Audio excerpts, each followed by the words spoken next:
Convidamos para participar do nosso controle geral, e ela está de volta, Fábia Richter, participante ativa das manifestações sobre o novo preço do pedágio praticados pela Ecosul na BR-116 Sul.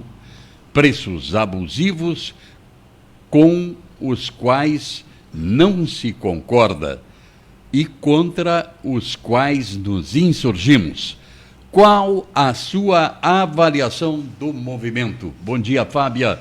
Um grande prazer tê-la aqui no nosso programa. Prazer é meu em vir aqui, sabes que quero todos muito bem, né? E uma alegria poder estar aqui.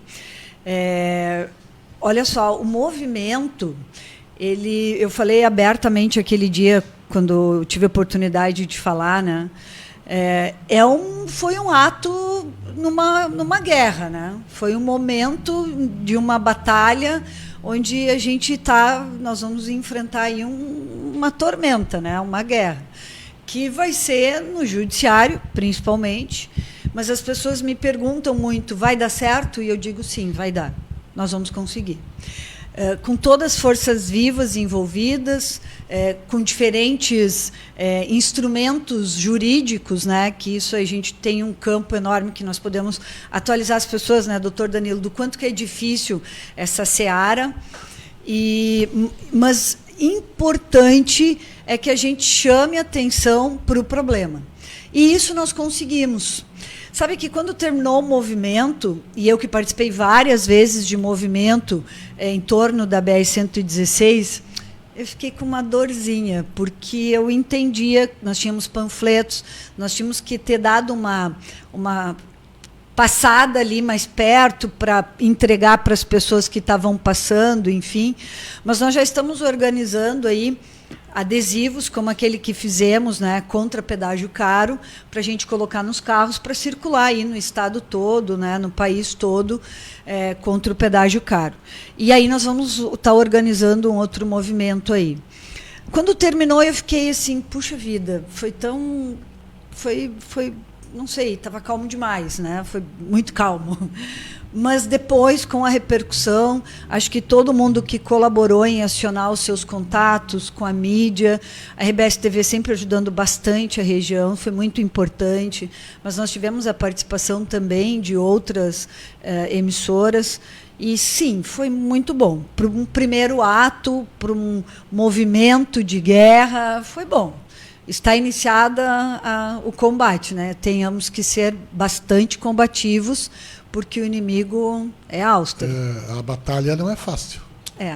Tipo mas nós vamos vencer. Ucrânia e a Rússia, assim, mais ou menos. Mas, assim, nós temos uma coisa muito boa. Por mais que o processo todo seja legal, tudo que se faça é legal, na administração pública, existem outros princípios além da legalidade. E um deles é a moralidade. E esse contrato é imoral. E não é razoável, que também é um outro princípio da administração pública. Então, existem vários argumentos que nós temos certeza, e conhecendo, né, assim, as pessoas que representam o Rio Grande do Sul no governo federal, eu também tenho certeza absoluta que nós vamos ganhar o coração do presidente Lula sobre isso. Então, esse olhar vai acontecer, e por mais que demore aí alguns meses, porque é um mês muito difícil, né? Está tudo parado, né, doutor Danilo? Todo o judiciário parado. Nós vamos ter um sucesso logo ali adiante, mas nós temos que estar todos bastante vigilantes e acompanhando tudo. Eu penso, deputada suplente, como diz o Alvorino, porque a senhora já foi ex-prefeita, foi prefeita, fica confusa, as pessoas ficam confusa qual o cargo, mas vamos dizer que o seu cargo hoje é político, né? Deputada federal suplente. A União não tem nenhuma sinalização de entrar com a Advocacia Geral da União também no Judiciário, porque esse contrato ele tem que ser revisado. Administrativamente, o presidente não conseguiria dar um canetaço, porque isso aí é só no regime totalitário. Sim, tem um ato jurídico perfeito aí, que é um contrato. É o convencimento daí. Né? Aí essa discussão que vai ser. Eu não sei se a AGU também entraria em campo. Porque aí seria um. Pode ser.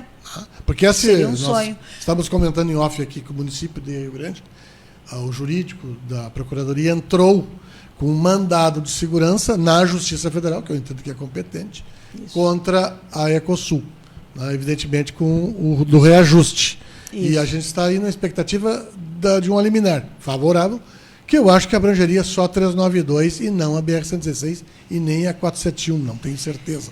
Qual que é o movimento essas questões jurídicas, assim, só para que as pessoas que estão nos ouvindo consigam entender, nós estamos falando de uma esfera onde o nosso juiz aqui não age, é uma esfera federal. Federal porque é a BR. Né? Isso. A BR é de competência federal. E porque a NTT é uma instância federal, uma instância reguladora e que tem, em tese, uma autonomia nas suas condutas. Não, e também a Ecosul está numa concessão federal. É isso aí. Ela tem um direito garantido através do seu contrato.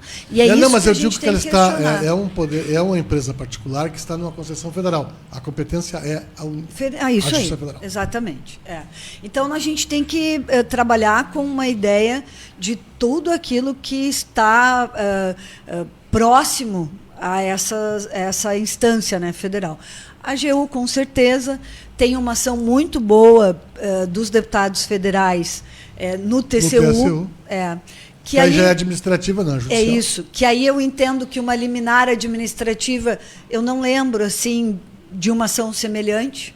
Não... Uma liminar administrativa pode ensejar um recurso na justiça, judicializar. Isso. A Ecosul também.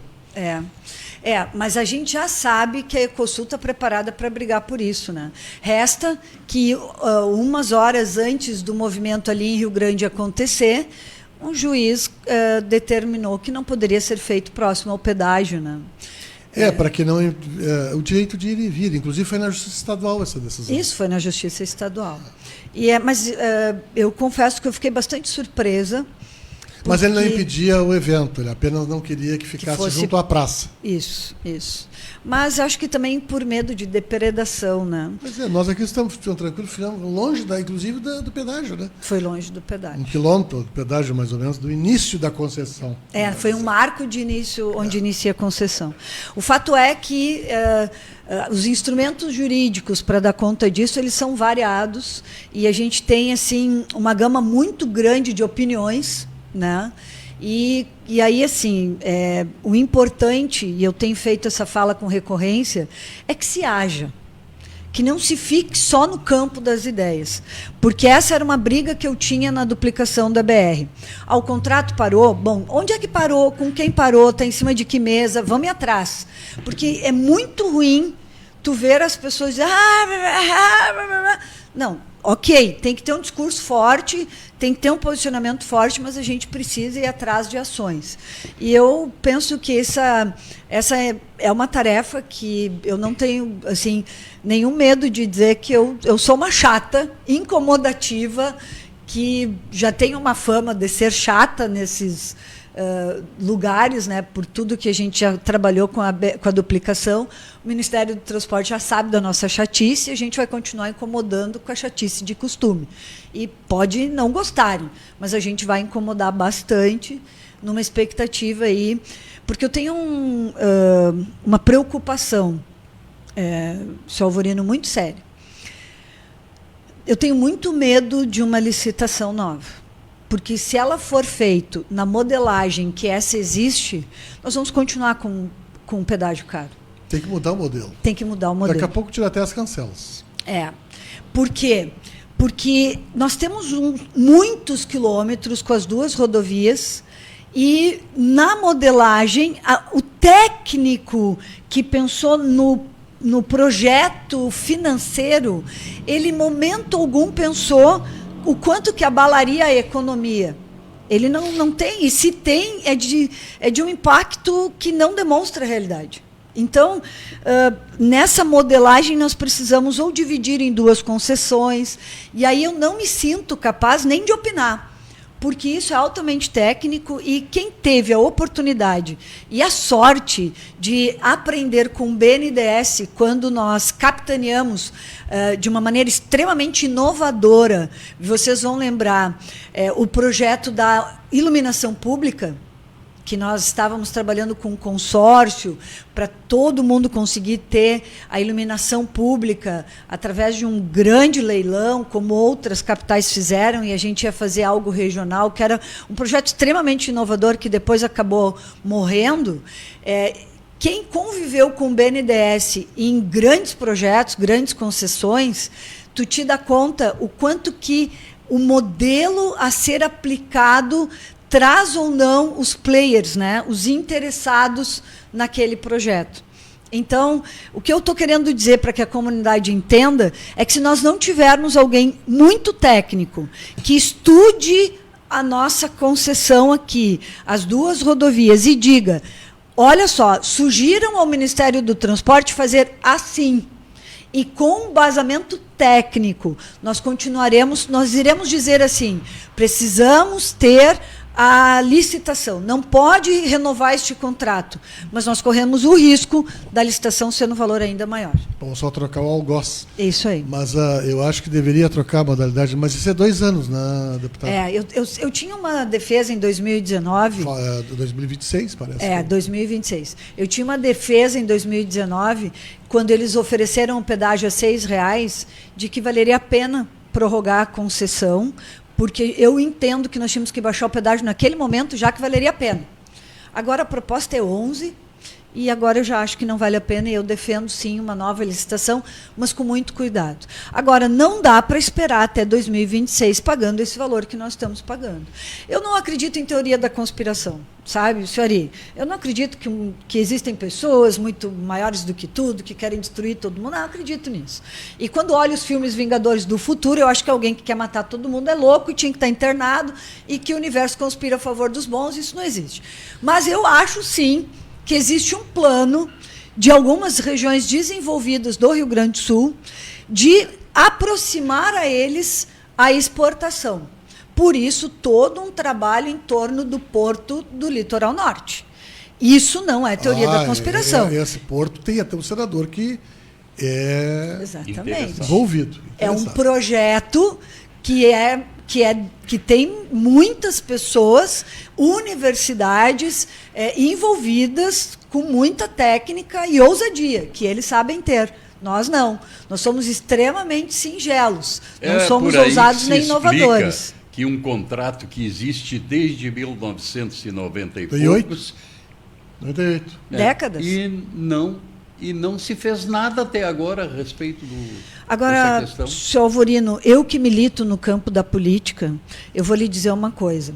Nós precisamos despertar para a gente entender onde que está concentrado o poder, e que o poder passa pelo Congresso, passa por Brasília, e a gente precisa ocupar espaço, porque senão, eu vou trazer para a minha área, que é a saúde. Nós morremos sem precisar morrer. Eu vi nós todos comemorando, e o nosso deputado trouxe, o Darley, apresentou uma emenda de R$500 mil para o hospital. O senhor me viu divulgar? Eu tenho vergonha. 500 mil não dura uma semana do hospital de custeio. Bueno, se eu tivesse sido eleita, seriam 5 milhões. Essa é a diferença de ter alguém daqui. Porque esses 5 milhões, você coloca... Onde é que estavam os deputados federais mesmo no dia da nossa mobilização? Eles estão todos de férias. Não estavam em Brasília. Não estavam em Brasília. Sim, porque recesso do Congresso. Ok, o senhor entende? Essa é a diferença. Nós precisamos amadurecer nem isso. para gravar uma manifestação não estavam disponíveis. É essa a nossa irritação. E a gente precisa crescer com isso, porque ninguém, é o que eu digo para a enfermagem, ninguém vai defender a enfermagem sem saber da dor. Ninguém vai defender a região sem saber da dor. E a gente precisa entender isso. Mas, assim, nós temos aí toda uma expectativa de potenciais liminares. Existe o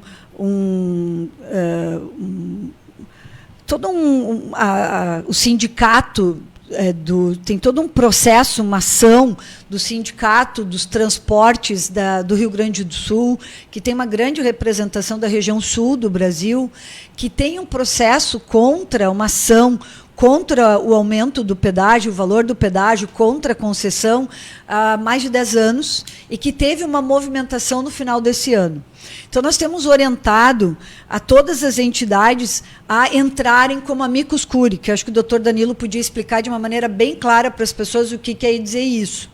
Porque as pessoas têm uma dificuldade de entender o que quer dizer isso, porque aí depois dá mais força, né, doutor Danilo, à ação. E nós temos estimulado as diferentes entidades a entrarem com ações civis públicas.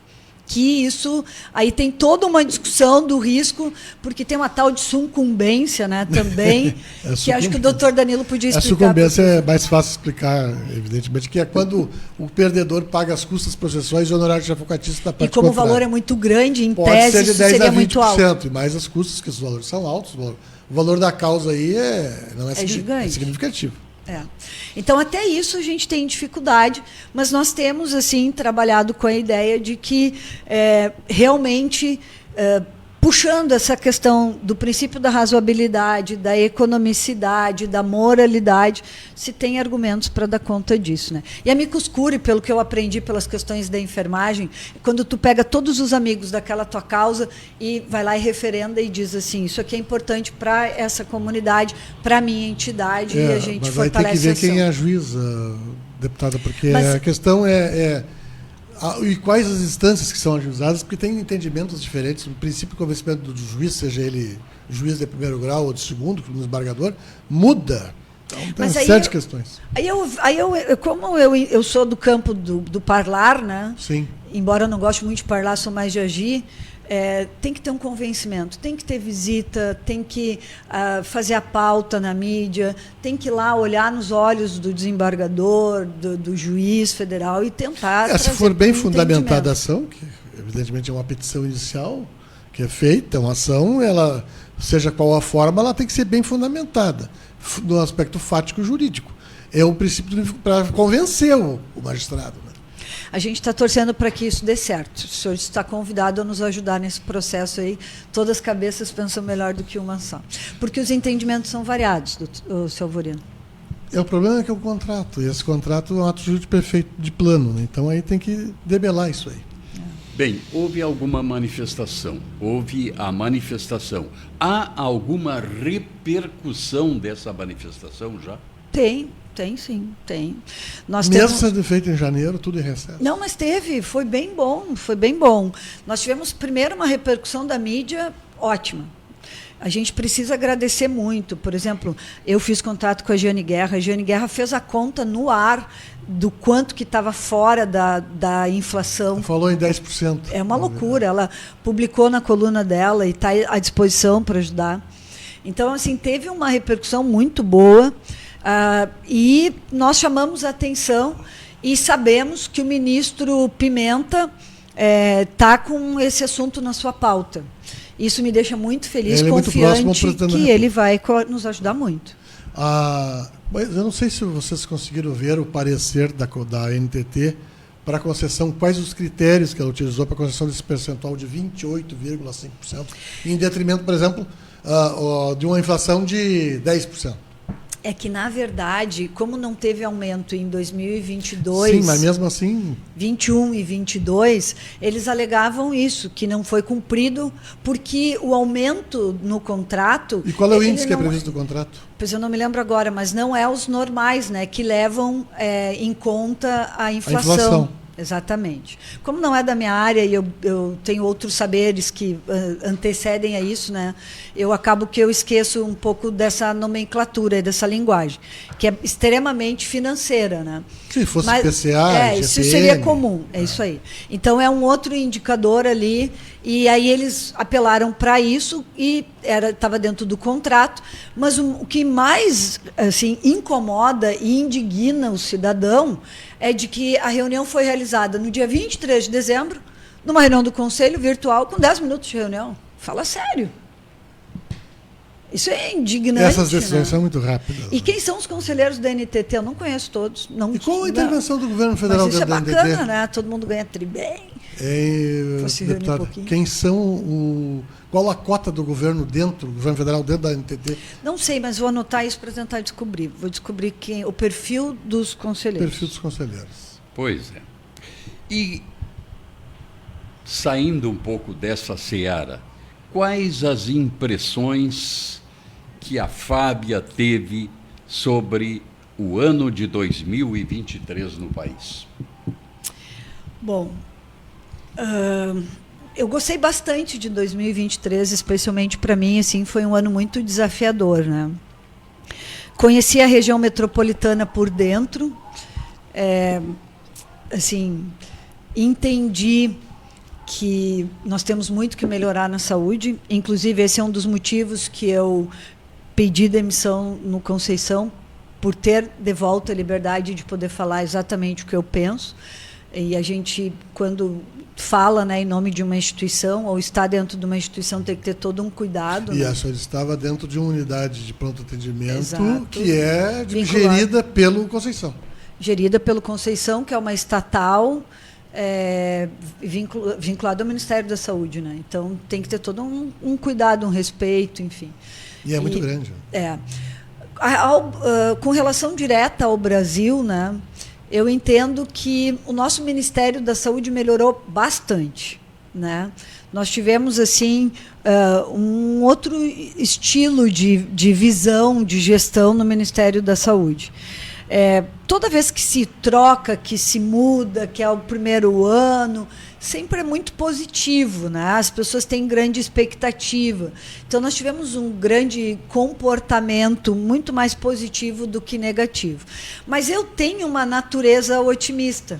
Eu não consigo olhar as coisas ruins. E quando eu vejo as coisas ruins, eu esqueço rapidinho, graças a Deus, né? Então, eu realmente tenho uma impressão muito mais positiva do que negativa do ano, com exceção dos eventos climáticos.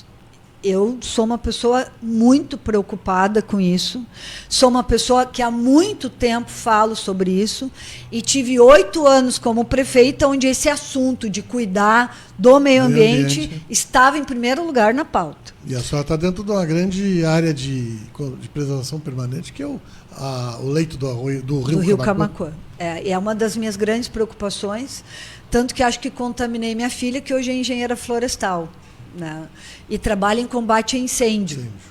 E ela trabalha na CMPC e a gente brinca com ela que não é só os da saúde que fazem plantão, né? Ela está em plantão permanente, porque o risco de incêndio nessa época, enfim, é gigante. Então, foi surpreendente o que aconteceu e o que está acontecendo, né? Coisas que eram muito mais dos filmes, né? Muito mais da ficção do que da realidade. Isso me assusta, me preocupa, e eu entendo também que as ações elas são muito pouco propositivas.